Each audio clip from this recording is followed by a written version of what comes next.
निशुम्भ शुम्भ गर्जनी प्रचण्ड मुण्ड खण्डिनी वने रणे प्रकाशिनी भजामि विन्ध्यवासिनी।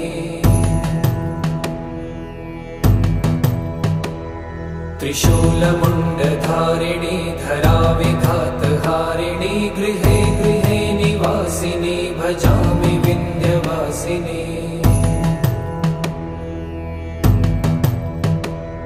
दरिद्र दुःखहारिणी सदा विभूतिकारिणी वियोग शोकहारिणी भजामि विन्ध्यवासिनी।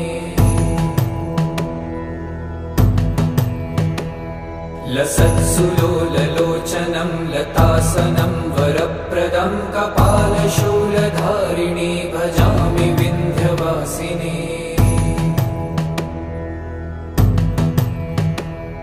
कराब्जदा